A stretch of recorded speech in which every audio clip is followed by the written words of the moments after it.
Welcome back to another episode of the Nobodies Project. This week we have Chris. He is an animator, writer, comic book artist, and is also the person behind all of the doodles that you see in the Nobodies Project. In this episode, we get to talk about kind of how he got his start, some of his projects he's been working on, including Head Full of Poison, which you should definitely check out on Instagram, as well as his work that he did for the Nobodies live show / talent show.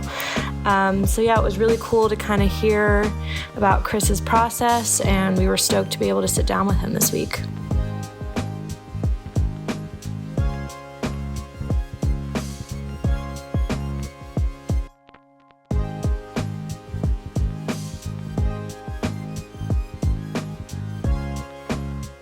So this is season 2 of the Nobodies Project, and this episode we have Chris Sturner. Hello. Is that how you say your last name? Yeah, it's like I don't believe in looking up how to say people's last names. I usually don't say it. It's technically a German name, and it should be like Steune, but I do not like how that's more fun. I know. I don't like the connotation. I don't want to be.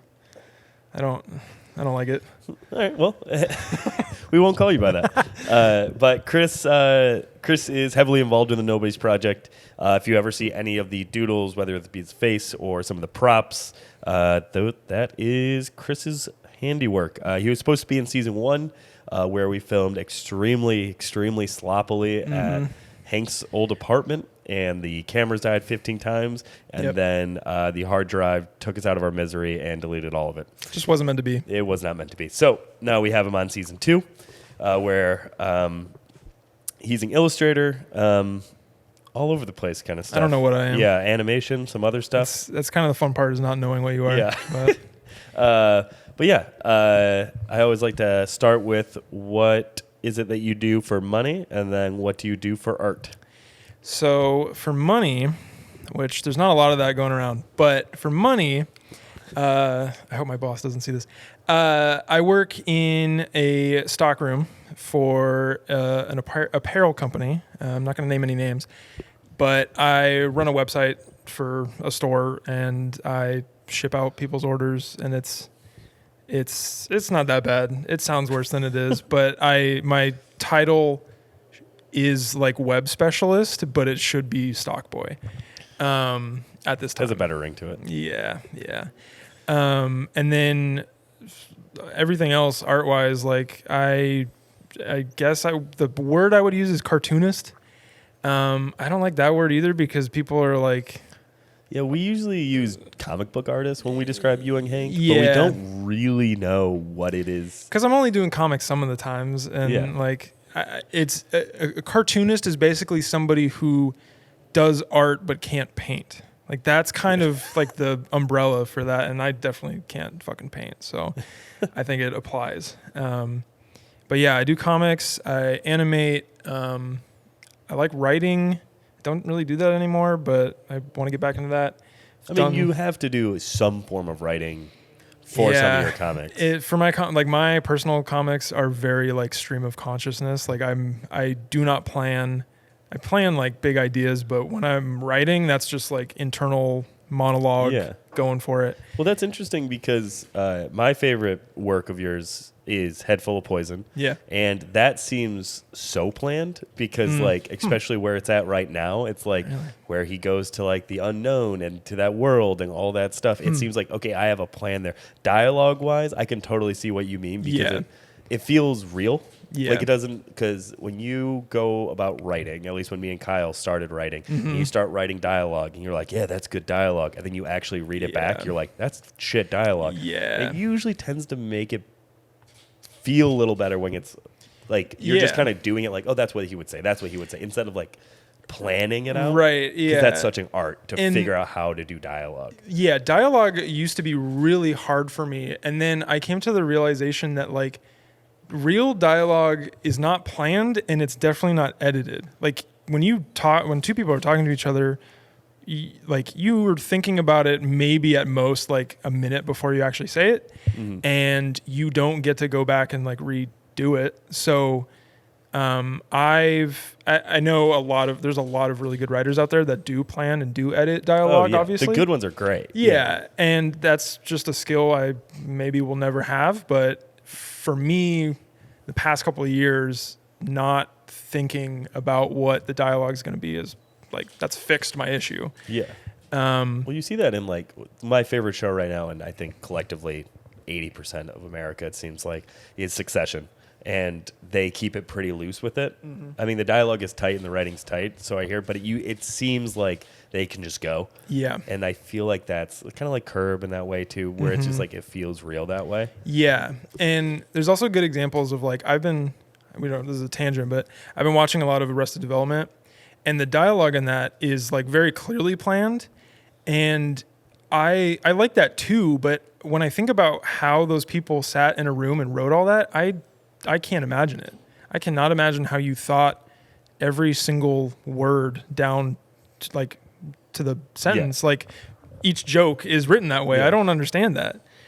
But for me, like I'm now kind of on the other side of things where like my dialogue feels better unplanned, but then like story, like you saying that you really feel like my story has been planned out. Like that's crazy to me. Like I from my perspective, my comic does not feel planned at all. Like, yeah. So I'm interested how you get to that. Cause if anybody is just looking into your stuff right now and they can go and read almost all of Head Full of Poison on your Instagram, it seems like there's a very cohesive, at the very least, you're like, it's building to something that you know what that something is. And how do you story that? Like, do you storyboard it out, or is it? Yeah. I mean, I have a very vague and general idea of what that buildup is going to be and what that, that final moment is. But because so much of the story is like built off of things that have actually happened to me, it's like I have the point A, I have a point B very vaguely. I'll just fill in the middle with stuff that's like, I'm like lagging like 2 weeks behind real life in my writing. And I just like trust that process will fill in the comic all the way to point B, all the way to the end. Interesting. So it follows your life a bit. Yeah, a little bit. There's definitely like, it's a pretty unrealistic story. Like the main character's head is a bottle of poison. And he dies. And he dies. It gets into the afterlife. It gets into a lot of weird stuff, but like a lot of like the sort of interpersonal moments, the like very social aspects of it are based on stuff that's actually happened to me. The way that comic started out was like me going and being like, I need to air out like the most embarrassing points of my life. And so I'm not like carrying them anymore. And then I put them out onto my 200 follower Instagram, and I was like, oh man, I feel so much better. I don't even need a therapist. This is great. Yeah. It's out there in the world now.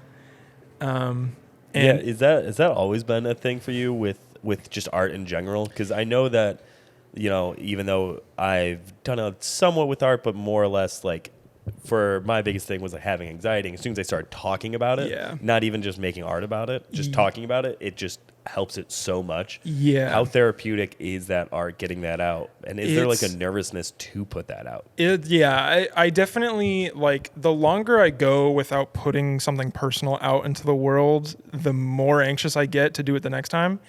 And like starting out, when I was like realizing that this felt good to do, that it felt good to put personal things into my art, I was just like, there's so many different things I'm anxious about.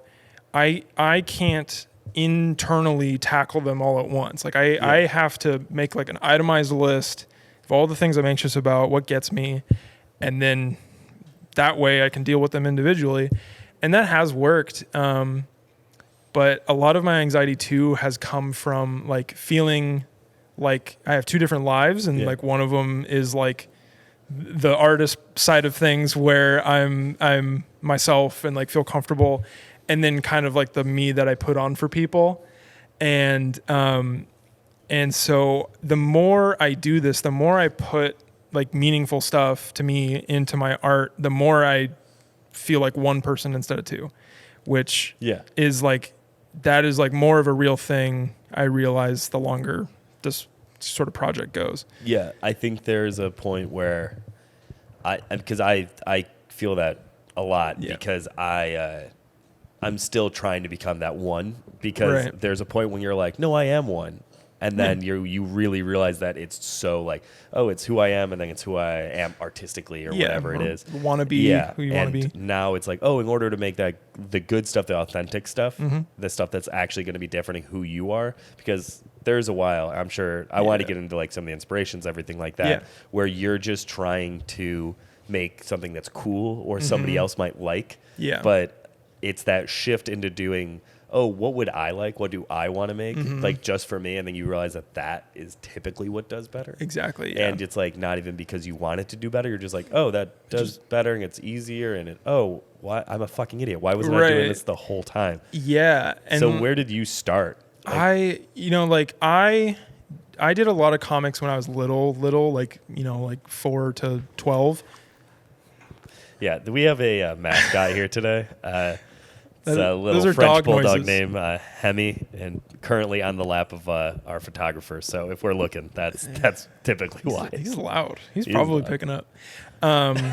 Anyways, so I started doing comics when I was really young, and then kind of when like that 2-person split happened for me was when I stopped, I guess, and then started pursuing things that weren't art. Like I need to make money. I'm not gonna fucking do that doing art.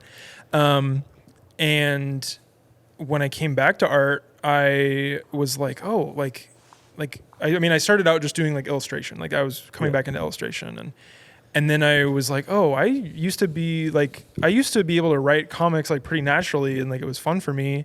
I wonder if it's still that way as an adult. And then I made this one comic, and it was supposed to be very like self-aware and like exaggerated and sort of a caricature of like a superhero comic.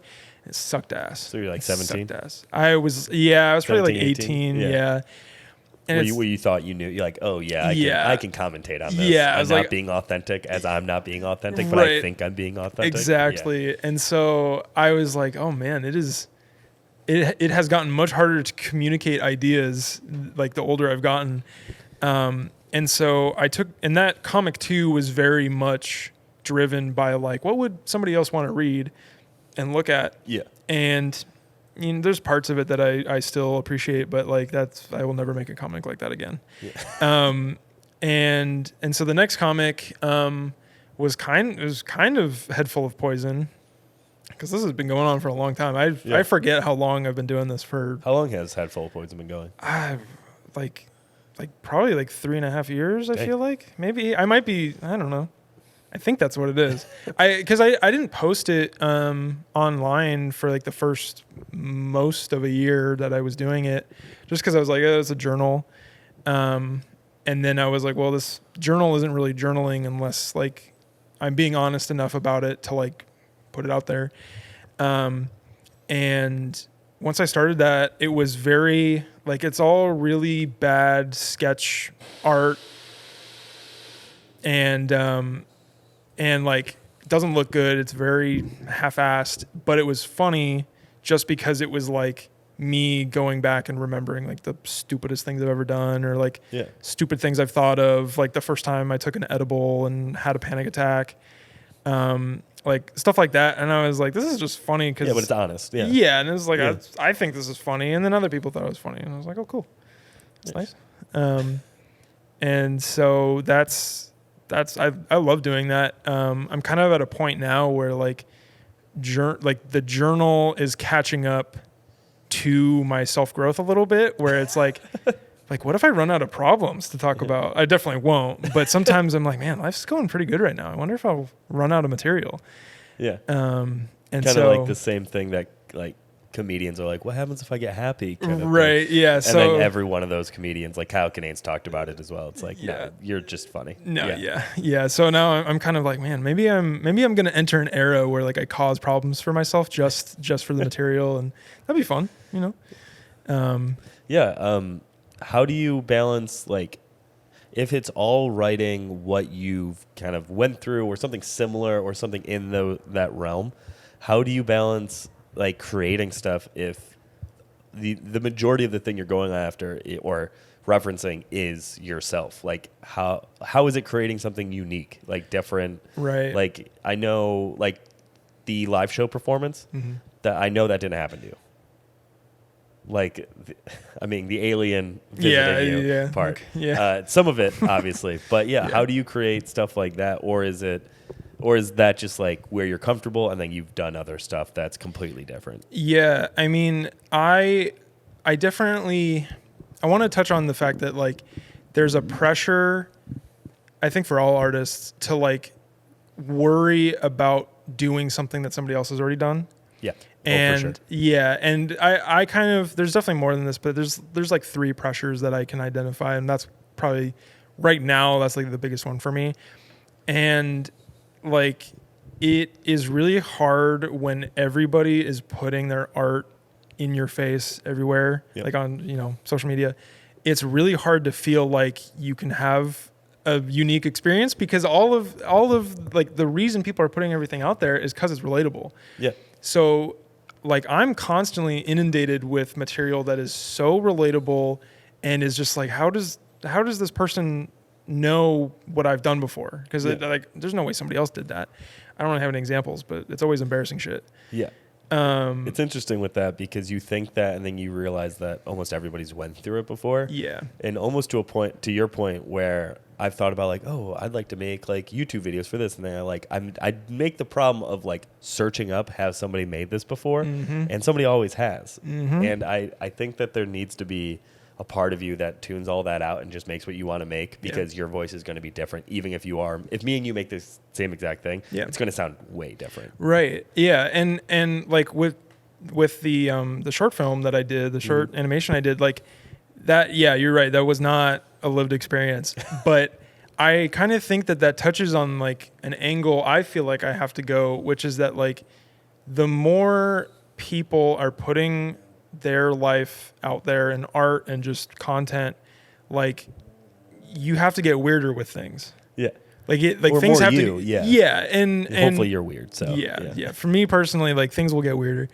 And like, it's just being weird is just a way to avoid like the stale, like that short film I did without the weird random, like, train of thought that it went to in the end. It would have just been a guy in his apartment. And like, that's like when I was writing it, that's how it started. It was not going to get supernatural or weird or anything. And I was like, I can spice it up. Do you feel pressure to, on that thought, like be like, oh, it's got to be weird? So you're like, oh, I just got to be more unique, more weird. Like that pressure for me is super tough to be like, oh, I got to do something nobody's done before. So far, I definitely feel that. But like so far, it hasn't really been a problem for me. I don't feel like I have to force things. And the only reason I feel that way is because like I just like the media that I consumed growing up was already so weird. And, obviously a lot of other people consume the same media as me, but like, I don't think I think there's a large swath of the population that I do not think like, and there's parts of that audience that I can, make relatable stuff to, but then show them like the thought processes that they've never had before. Yeah. And vice versa. Like I see, on TikTok, sometimes I'll see somebody post something very relatable, but then their reaction to it is like, I would never think that way. Like I would never approach a situation like that. And like, I don't think that the possibilities have shut yet. So I don't think there's any reason to force, extra stuff. Yeah. I think that's, when you start forcing, I got to be unique, I got to be weird, it typically isn't, because you're like, it's just not authentic. Yeah. But talking about some of the stuff you were watching, like growing up weird, like where's some of the inspiration for all this stuff? Obviously it's coming through you, but like what's some of your favorite media, same favorite cartoonist? Yeah. I mean, Pendleton Ward, Adventure Time has got to be the central. And there's a lot of, that's the other thing, is that there's a lot of artists out there that's the guy. What, like 95% illustrators? Right. Yeah. I mean, like every corporate marketing demo looks like Finn. It looks like Adventure Time. Which, that's good for good or for bad.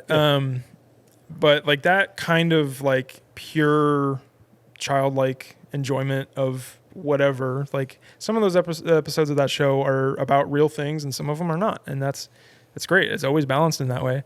Other than that, like, you know, I really like Studio Ghibli. Very different vibe, but like much more serious tones. Yeah, it's much more serious tone. And I like that it takes like I guess I think a lot of people would describe that animation as fine art, but like it takes kids animation very seriously when most people don't, and I think that that's cool because there's a lot more you can do with it. And you know, like I watched The Iron Giant a million times as a kid. That movie is so good. And I think that movie alone shows up in a lot of my stuff because I think a lot about like the whole point of the story, spoiler alert, is like what if a nuclear bomb had a conscience? And like when you say it out loud like that, it sounds dumb. Like what a dumb question. But then you put it in a movie where like you've got really fun characters. You got Jeff Goldblum and is it Vin Diesel? Is Vin Diesel the I don't think it's Vin Diesel. Yeah, somebody like Vin Diesel is the Iron Giant. I don't know though. But anyways, like there's something about that juxtaposition of a very serious question, very serious topic and themes, and then like goofy kids animation that has always spoken to me, and that's kind of the direction I've always wanted to go. I'm sure there's a ton more. Hello. Oh, this is happening. He didn't care about me until this. I don't want you on my lap. Is there any other key inspirations here besides Hemi here trying to get on your lap? Paid actor. Let me think here. There's been a lot more stuff recently, like live action stuff. I love shows like Atlanta. Yeah, Atlanta like is a little surreal. Yeah, that little bit of surrealism, like that comes into my stuff a lot too. I think about that a lot. I don't know if you watched it yet, but Beef, like I really like the story of Beef. It's almost does the surrealism thing. But that's another like really good example of like amazing dialogue. Yeah. And sort of like gritty stuff that I like. Man, what other shows? I don't know. I haven't watched Succession yet. I've heard a lot about it. That's great. It's unbelievable. But yeah, let's take a quick break. Okay. And then we'll come back with some ruts, some social media stuff, all the good stuff. Yeah. All right. Well, we're back. We had some Hemi issues there. He was barking quite a bit, so we're going to spare you from that. But yeah, we're going to talk about imposter syndrome and kind of how you're perceived and some of the future plans. So how does imposter syndrome come into your work, especially with you talking about like being authentic with yourself is when you really started going for it? Yeah. My biggest like experience with imposter syndrome is that like I worry about it happening in the future and then I forget that like it can happen in the present. And I specifically, cause I like half of my job is analytics. Like I look at traction numbers. I look at traffic. I look at site views, page views, everything like that.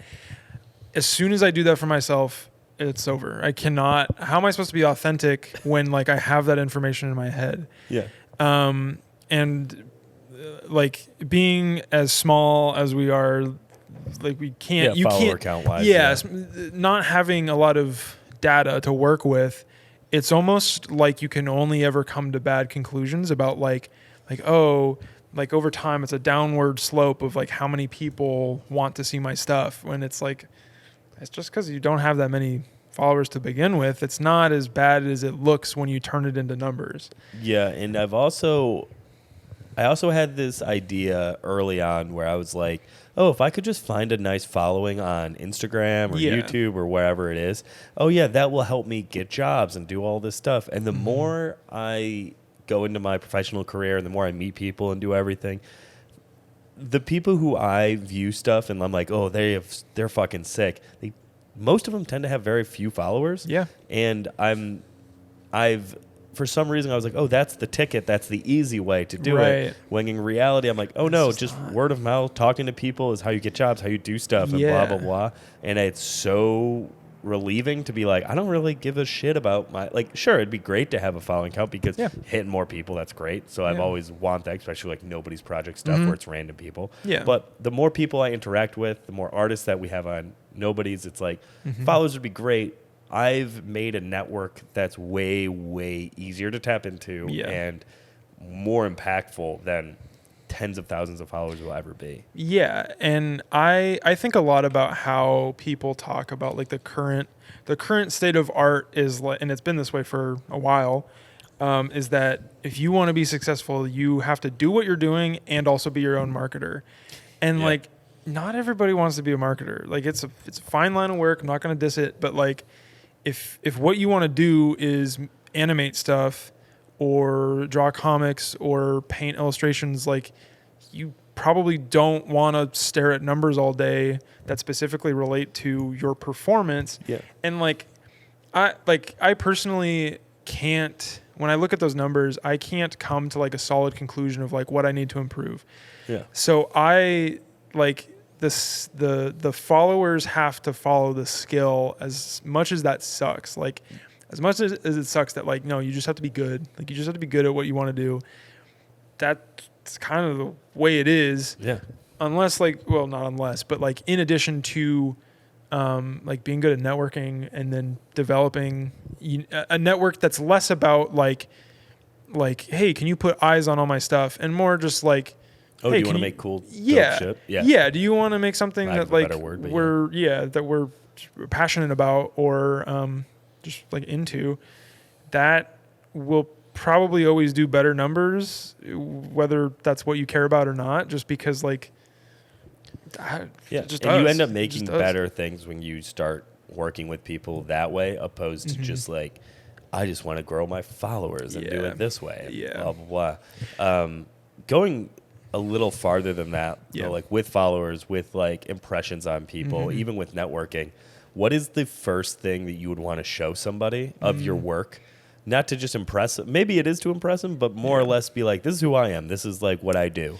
Yeah. I mean, do you have one project like that? I mean, it is hard because like we were talking about before with like the feeling like two separate people. It's like that comes up in my art sometimes where it's like this piece of art feels like the one side of me and this one feels like the other. But I do think Head Full of Poison gets at both of those. Like I think that whether the audience, like whether a reader would be able to tell which is happening at which point, I think it becomes clear the more you read it. But that comic does see a lot of like my more anxious and timid self, and then my more just like, what the fuck is this guy talking about? Like, is he okay? And it's also, does he need help? It seems like you're from a technical point of view, it seems like the most polished as well. Yeah. Also, probably because it's the most current. Yeah, it's the most current. It's my longest running project in general. So like I've had the longest amount of time to develop what I want it to look like and sound like. And like that'll keep changing too. But where it's at right now, I'm pretty proud of. Head Full of Poison is by far my favorite thing that you've made. I loved your animation for the Nobody's Project live show, which is in the same universe, the same character. Yeah. So yeah, I guess similar. But real quick, like 2-3 sentences, how would you sum up Head Full of Poison? Because I feel like a lot of time I do these interviews, I ask about stuff because I know what it is, assuming other people can go and look at it, and you should at least give a little like, hey, this is what it is. Yeah. I don't know about 2 or 3 sentences, but I'll try to keep it succinct. It is a comic that is about the most anxious moments of my life where even though I was going through something that, we talked about is really relatable, I felt alone in, and just from that, like it's about feeling like a fuck up. Like it's about feeling like you don't have anything going for you. What you do best isn't cutting it, and losing your entire sense of self because you're not satisfied with your best. And that sounds really dark. It's very funny. It's very funny. But you're right. It's serious and it's dark, but it has humor in it. It's not this super dark. Because those moments are embarrassing, and it's funny to watch somebody else be embarrassed. Like I won't lie. It is funny to laugh at myself even.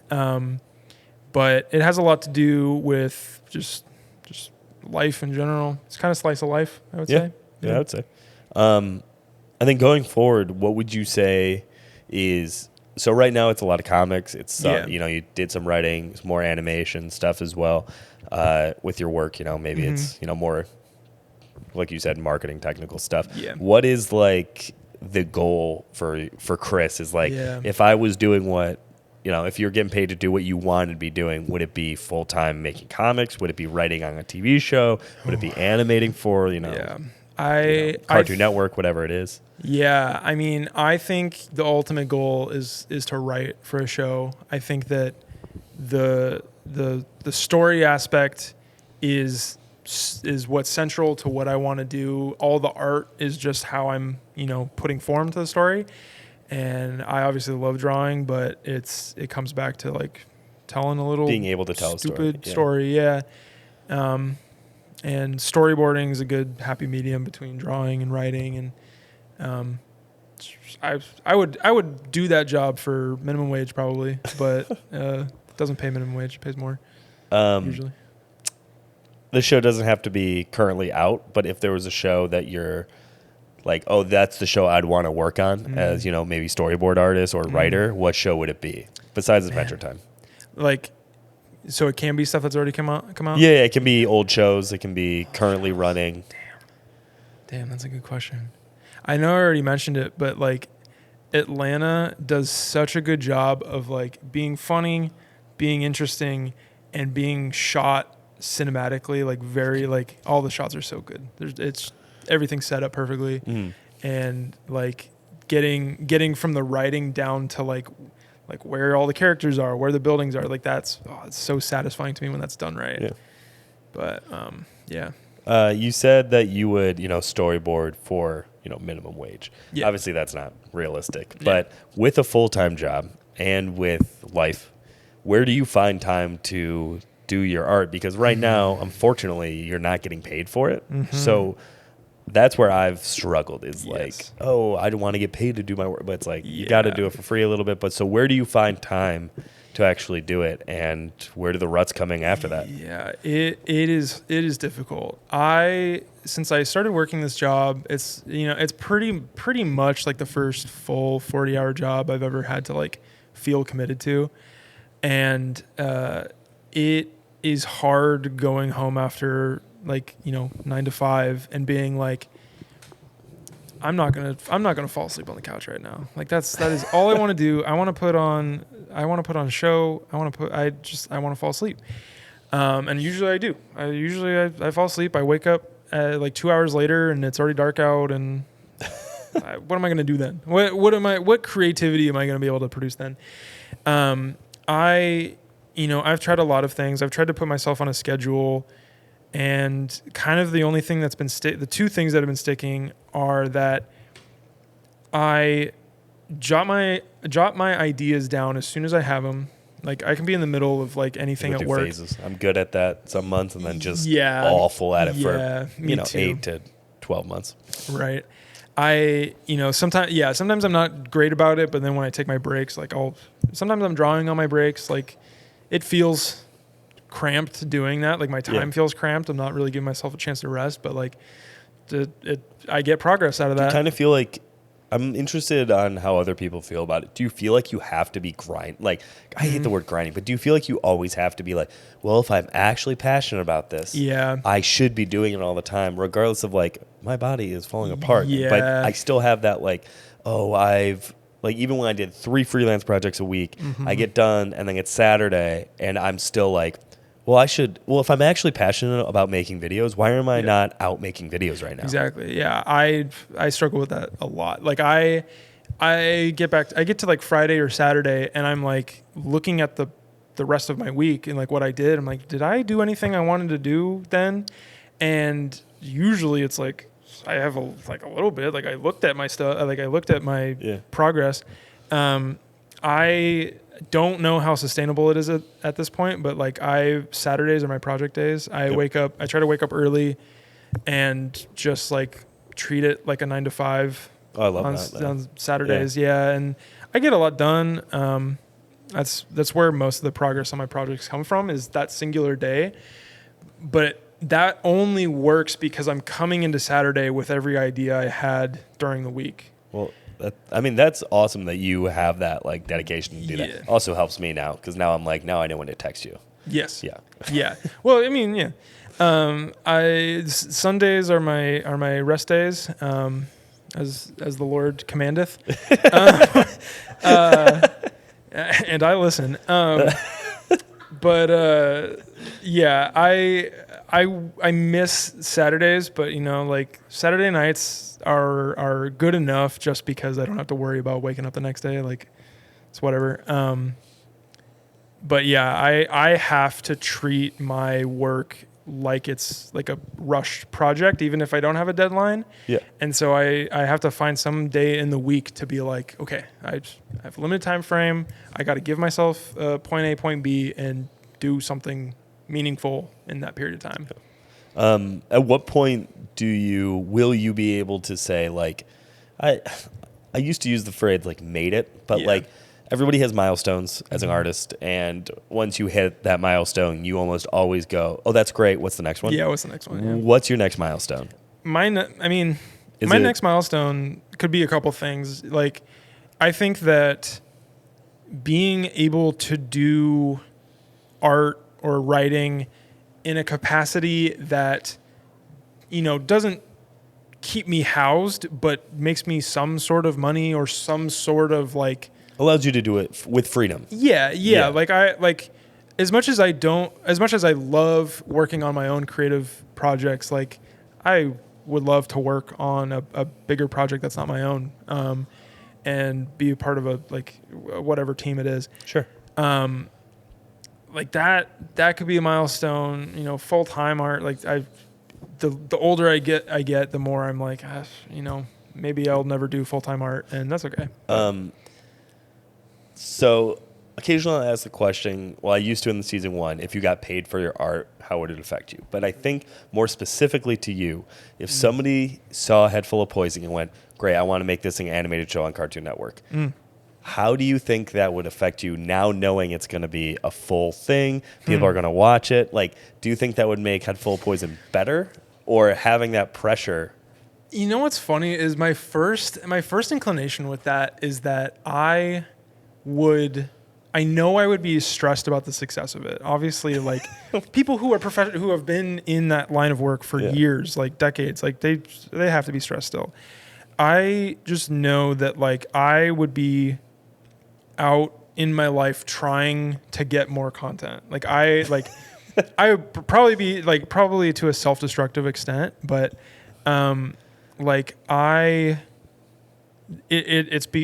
kind of creativity to me has become like this filter system where I grab life events, life experiences, and then I put them through my filter. Yeah, and a bit like comedians say they do. Yeah. Something similar in that way. Yeah, it is similar to that. And the idea of doing that, the idea of getting picked up eventually and then being asked to write stuff, like my first concern is like we were kind of talking about before, like, do I have enough material? Yeah. And how do I get enough material? And how would that work with a writer's room? Of coming up with ideas? Oh my God. I mean, you want to talk about imposter syndrome, like being surrounded by people who already know what they're doing, like that's got to be nerve-wracking. Yeah. And that's probably why it's so hard to get in a writer's room. Yeah.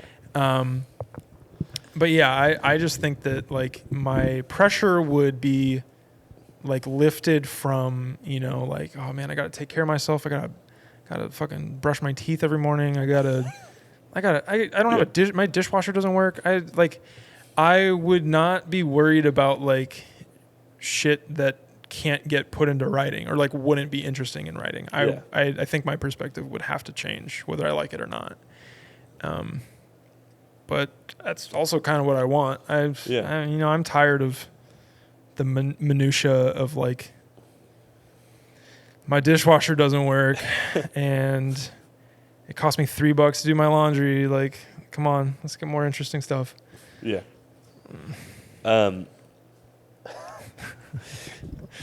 Yeah, my last question is always, it's usually with the milestone stuff.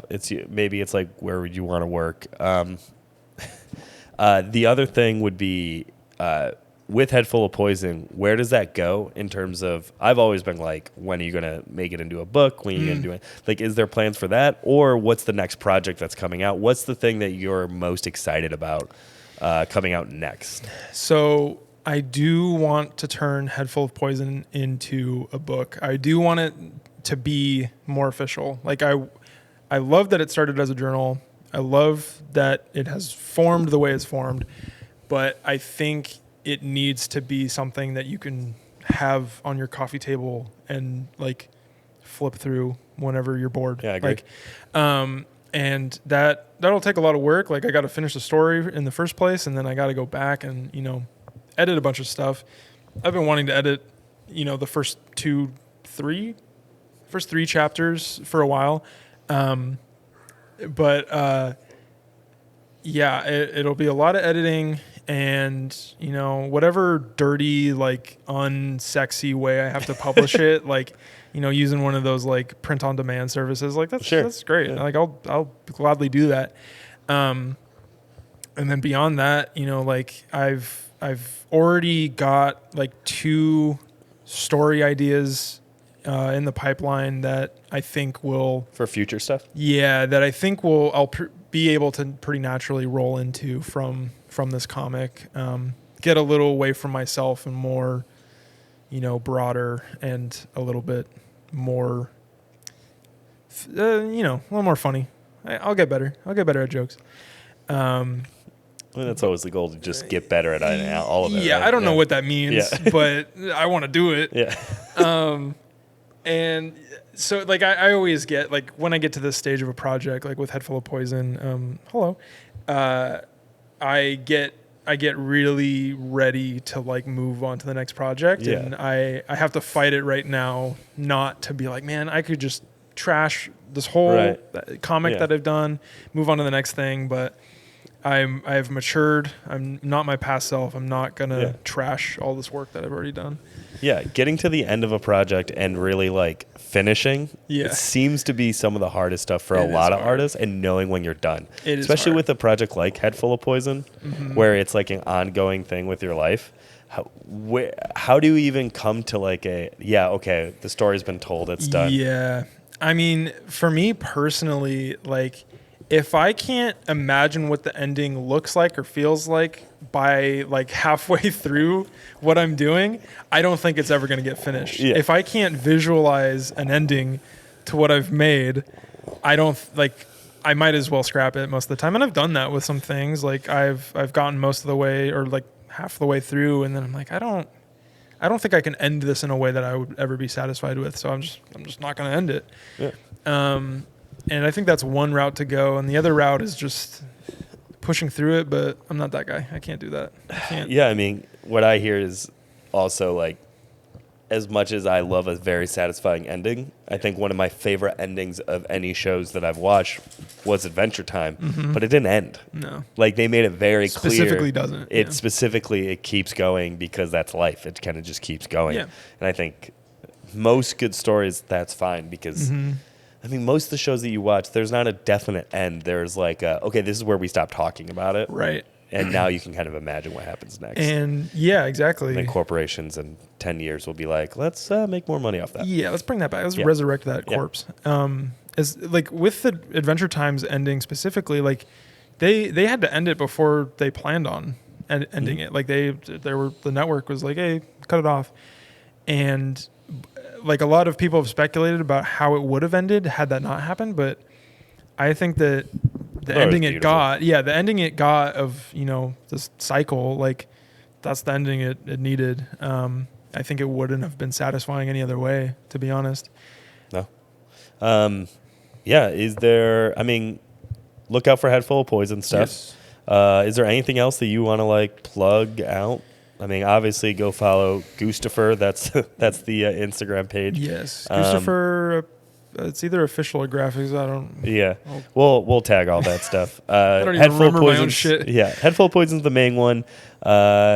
Maybe you'll even drop the animated thing you did for the live show soon. Yeah, my animated short will be up soon. I had to tweak it, had to censor it a little bit. But yeah, it'll be up there soon. Awesome. Well, thanks for coming on. I'm glad we got to do this. Yeah. I mean, we're always in constant communication, doing the doodles and all that stuff. So appreciate you coming on. More doodles on the way. Love that.